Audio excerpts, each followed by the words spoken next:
Hello, welcome to the new episode of our online talk series called European Vegan Summit Talks.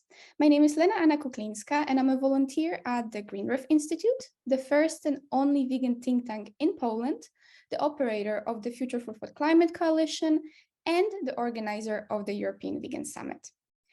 The European Vegan Summit is the very first event of this kind in Europe and possibly in the world, a place where we invite people of different backgrounds, interests, experiences to sit down and together come up with a best action plan for creating a safer, more ethical, healthier, and fairer future. The first edition of the European Vegan Summit took place in September 2022, and I'm happy to officially announce that the second edition will take place between the 19th and 21st of September this year, 2023. I highly encourage you to follow all the updates on our social media platforms. Today, I'll have the pleasure of interviewing George Hayek. George is the founder of the Lebanese Vegans and creator of the first fully vegan hospital in the world, which is located in Lebanon. He was also a guest of the first edition of the summit on the panel Veganism, a human right and the duty of the decision makers. Welcome, George. Thank you for agreeing to talk to me today. Thank you so much for the invite. I'm really excited for it. Then, without further ado, I would like to jump into our discussion. Because my first question is probably something that anybody hearing about the first vegan hospital in the world would ask. Where did the idea for a vegan hospital come from? Yes, of course. It's a question that I've been asked frequently. Well, first of all, I turned vegan like 10 years ago, something like that. And it was like a normal path for me to acknowledge all the atrocities that is happening around the world, whether it's from the ethical perspective, what we do to animals, whether it's from the environmental perspective, because it turned out, well, that animal agriculture is a leading cause of climate change, or, of course, when it comes to the medical sector, animal products have been proven to cause chronic diseases, cancers, and so on and so forth. So my natural transition to veganism, I first turned vegan myself, and then I wanted to spread this information to others. So I opened up Lebanese Vegan. It started by a simple account on social media, and now it is registered as an official NGO in Lebanon. So the natural path was to transition my line of business. I'm fortunate enough to be owning a hospital in Beirut, which is called Hayek Hospital. It was only logical for me to apply what I was preaching on social media, whether it's on Lebanese vegans or elsewhere, into the line of business. So I decided, of course, to turn the hospital vegan for all those reasons. And of course, we can go into detail why and how I did it. And are your all working doctors vegan? Is it a criterion for employment? Because you yourself are, so that was my next question, whether you actually are fully vegan, but yes, indeed. So what about your staff? Is it a very important factor, or do you employ people hoping they would transition to veganism, or this is like the first criterion and there is no negotiation on that? Well, of course, I would have wished that all my staff, my doctors and my nursing staff were vegan. This is really something that I would wish for, but unfortunately, it's not the case. Some of them were open enough to accept the message and to transition themselves into veganism. I have a few examples, whether it's doctors or nurses, but yeah, it's not a requirement as well for me to recruit people, because we know very well that we're living in a non-vegan world, and in order for us to reach a vegan world, we should deal with the non-vegan. And myself, I was a non-vegan years ago, so I put myself in others' shoes, and our mission is not to create a barrier with non-vegans, is in the contrary, to create like a connection, links between us and non-vegans, to try to educate them, try to show them facts and studies to why it is essential for anyone who consider themselves as a non-violent person, anyone who are climate conscious, or anyone who are health conscious, to stop animal cruelty, stop animal abuse, stop consumption of animals. Because the consumption of animals, well, it turned out to have a devastating effect on so many aspects. And how has your patients, how have they reacted to the establishment of the hospital? I mean, what was the reaction of the public? Because I can imagine that I myself, if I knew there was a vegan hospital around me, I would opt for that one and only that one. But what about the meat eaters? Because I assume you also have patients that are just regular, well, they eat meat, they eat dairy products, eggs products, and etc. So what's their reaction? Do they criticize it, or are they more like, oh wow, I can actually do this, and they go there, they spend some time at your hospital, and then they go back then and they actually, do you know if they actually change their eating habits? Or I don't know if you can find that out, but maybe some people return to you and give you an update on this. Listen, well, we were faced with eventually two kinds of people. You have the first kind of people who are already vegan or are transitioning into veganism, which were extremely happy and grateful that finally there's a hospital that took the ethical decision to remove poison from their diet. I mean, so those kind of people, the vegans and the people, the plant-based people who are health conscious and who already did their homework in a way, were extremely happy and grateful that we did so, and we received a lot of positive comments and messages telling us that they were extremely glad that we did so, and that if ever they had to visit the hospital, they wanted to come over here. So this was really encouraging. This being said, of course, we had some opposition from the public as well, because people who are far from the message or who are not educated enough, who still think that protein comes from meat and calcium comes from dairy, those people were like annoyed about our decision. But thankfully, the decision of the management to turn the hospital vegan didn't happen overnight.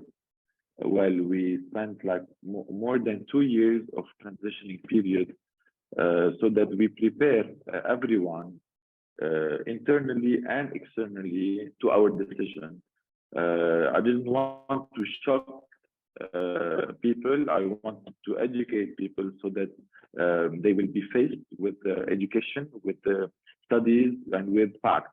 And whenever you present those to people, even the most relentless will at least acknowledge that, okay, the decision that you took is based on scientific evidence.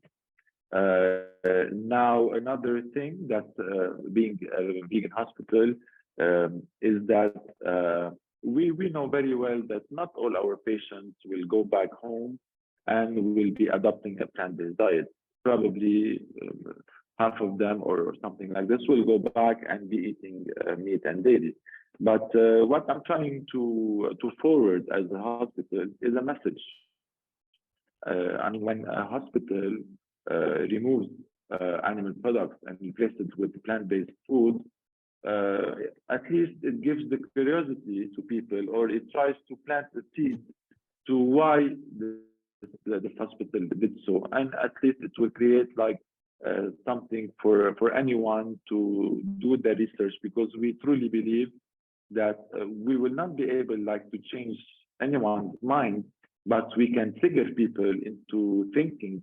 We can trigger people into doing their own research, and at the end, whenever they will dig more and they will do the research, I mean, any sane person will be okay and we start adopting a plant-based diet for all the good reasons that is. It's very much agreed. And because you mentioned that some people came to you and they were very thankful for this change, I'm wondering, is veganism popular in Lebanon? Listen, fortunately enough, our naturally born food in Lebanon is like 80% vegan by default. I mean, Lebanon is one of the easiest countries for anyone to be living a plant-based life. For a very simple reason, if you visit any Lebanese restaurant, if you open up the menu, you have more than 80% of the items that you can order are vegan by default. I can name like hummus, falafel, tabbouleh, you know, and so on and so forth. They are vegan by default before even the creation of the word vegan, you know. So in order for any Lebanese or any person living in Lebanon to have access to vegan food or to have access to plant-based food is very easy and available. Now it's the mentality that we should work on, the tradition, the culture, because it's still the mentality over here that meat is manly and meat is normal and meat is part of our tradition. Even in some areas, they do eat meat raw, you know. So yeah, we still have a long way to go, but the idea of veganism is integrated so far, and we are doing our best to push this idea that, listen, people, there's another way we can be living while living in harmony with our fellow sentient beings. Those beings are here not for us, but with us. We are sharing this planet together. Maybe there's another way we can live without inflicting intentional and deliberate suffering around us. This is definitely a message we should share and amplify anywhere. But I wanted to go back also to the reactions because we covered, let's say, regular people, regular patients, but I was wondering also about the people in power, the politicians, the people who typically in a lot of countries give money to run public institutions, hospitals, kindergarten, schools, etc. What was their reaction? Because, I mean, I could imagine coming from Poland myself, our current government is very much set on, indeed, what you also mentioned, promoting this idea of meat being really a part of our tradition, our identity. But you do know why, right? I understand. You know why. I know why. Yeah. I know why. This is, I mean, we could really have now a political discussion as well here. But I would imagine that if in Poland there was a vegan hospital, it would have a very hard time obtaining any sort of support from the state.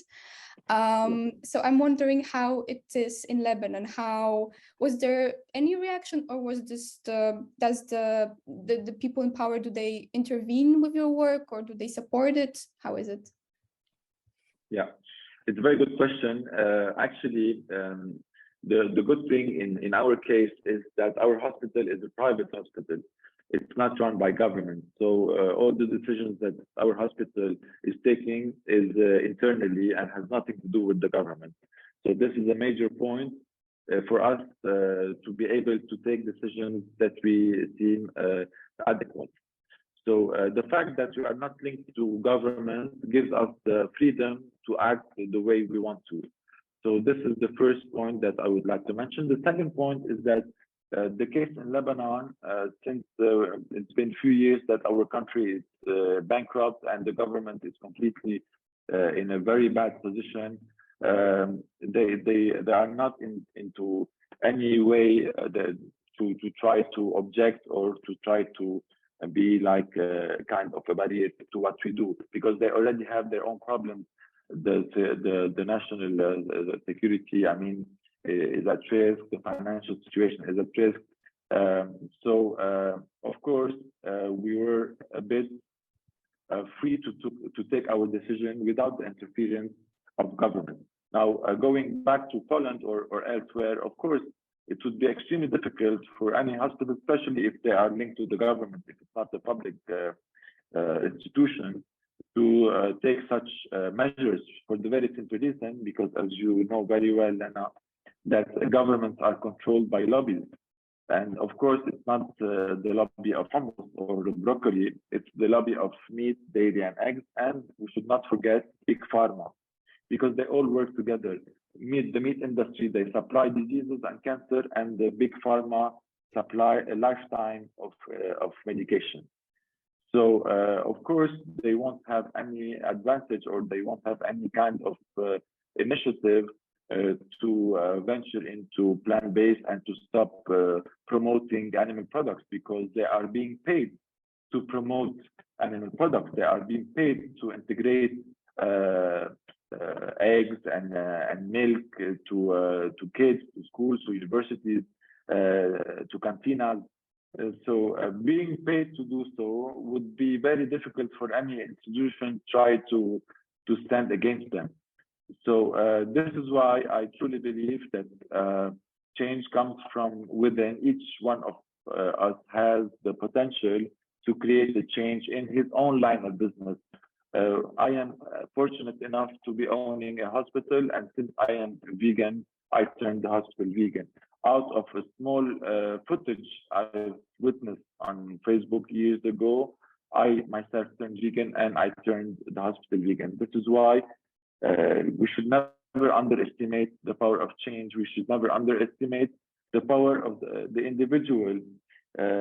You don't know to whom our message will reach. Even if it reaches one person, this person might have the power to do some changes as well. So at least in our case, the government has their own problems, and they are not in a position to interfere against what we're doing. Now, an important point I would like to give advice to Poland or to anyone elsewhere where the lobby are still integrated. We should arm ourselves with information and facts and studies. This is what I did personally, because of course I even received the moment I got the message that, listen, people, we're gonna be turning the hospital vegan. First, I got some opposition internally, especially from doctors. They were like not really enthusiastic about my decision. But once I gathered information, I gathered facts about why we should not be allowing meat in the hospital or any animal product, that is, with facts and studies. This is when even the opposition were faced with I mean, they had to accept the facts that I presented. So for anyone who would want to push things forward, especially in the medical sector, in hospitals, I mean, we have information out there. We should use them. When the WHO back in 2015, well, they classified meat in general as being carcinogenic, and to be more precise, processed meat as group 1A carcinogenic, same group as tobacco, causes cancer. Well, how on earth can any hospital or any healthcare institution, as a matter of fact, be offering food that has been classified as carcinogenic by the institution that we follow as healthcare? You know, not long ago we had the pandemic. Everyone took measures that the WHO recommended. The WHO recommended to wash our hands, to wear gloves, to wear masks, to take social distancing.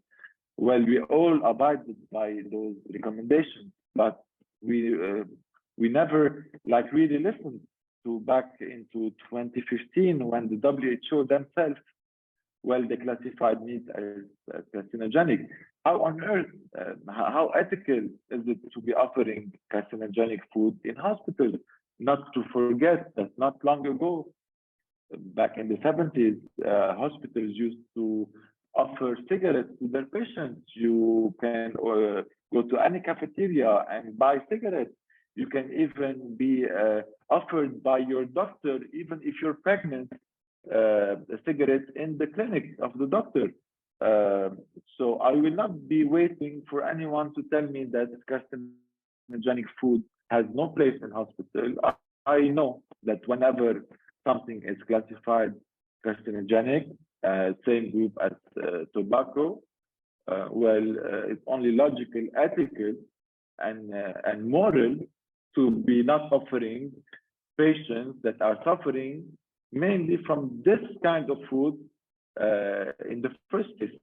So the decision was quite easy, especially whenever you get the information, you have information at hand.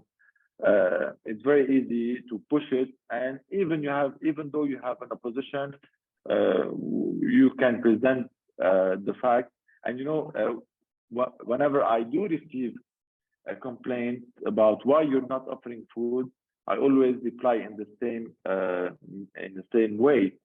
I tell them you can go to WHO's website and submit a complaint to WHO.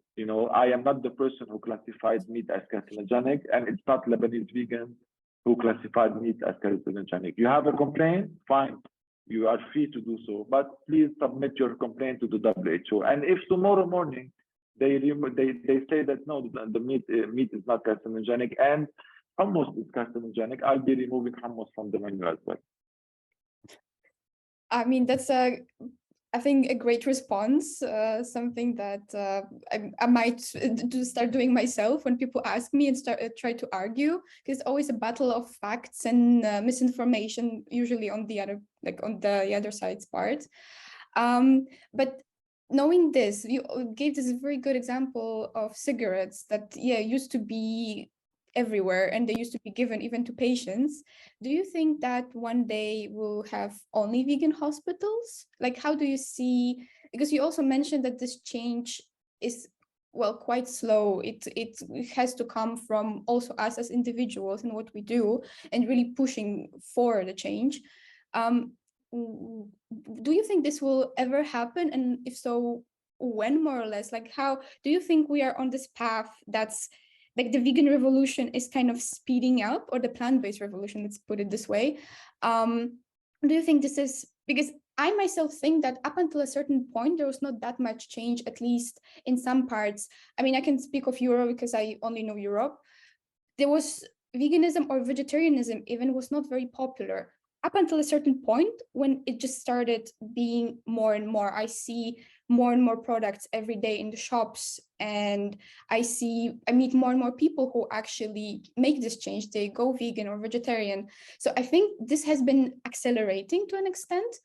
So do you think it will be this, or maybe my perception is just, maybe it's not accurate. So I'm wondering whether you think, like, what's the future? How do you picture the future? Very good question. Listen, I truly believe that veganism, especially nowadays, it's not a choice.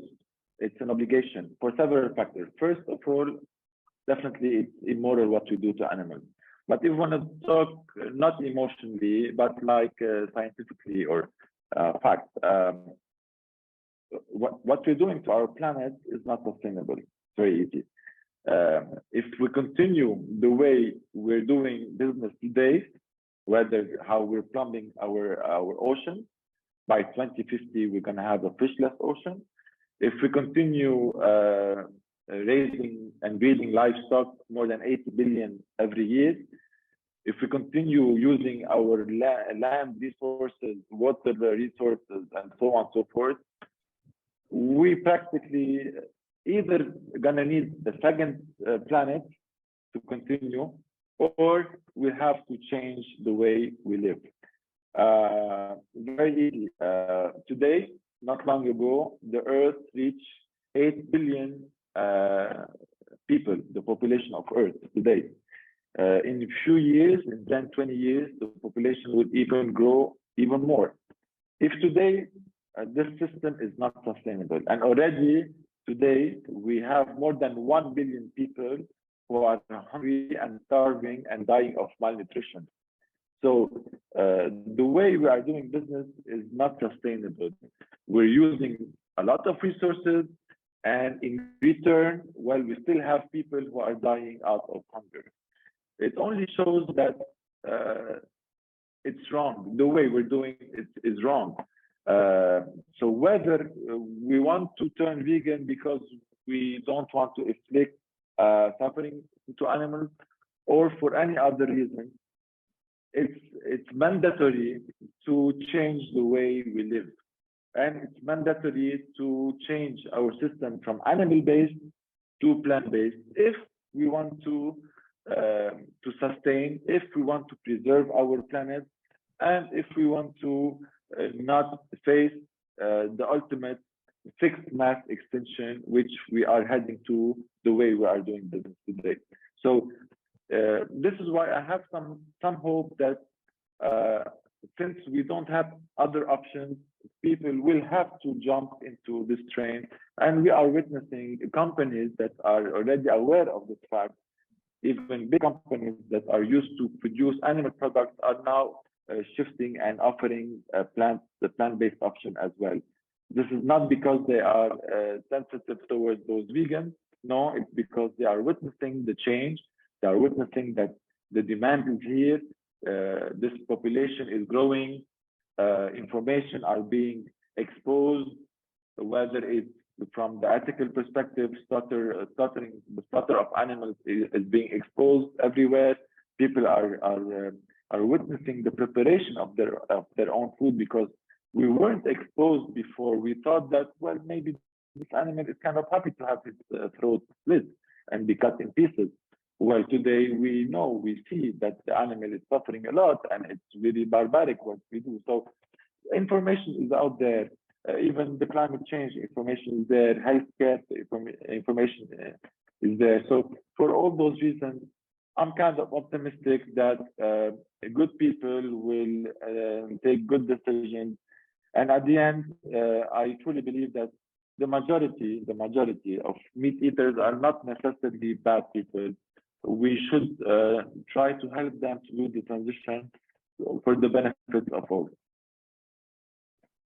Thank you very much. This is, I think this is a good place to finish our interview. Thank you very much for your time and your answers. I think this talk was very inspiring also for me. I think the message you kind of, at some point, I really held to this one thing you were saying, that it takes one individual that just is vegan and kind of translates their veganism into what they do. Like as a doctor, you're a vegan yourself, so you have a vegan hospital. And I think this is very inspiring also for those who feel that maybe they're not doing enough, or they think that, okay, me being vegan is not enough. I should be working or doing something that actually helps the cause. And I think that, yes, indeed, even we can kind of sneak veganism into everything we do.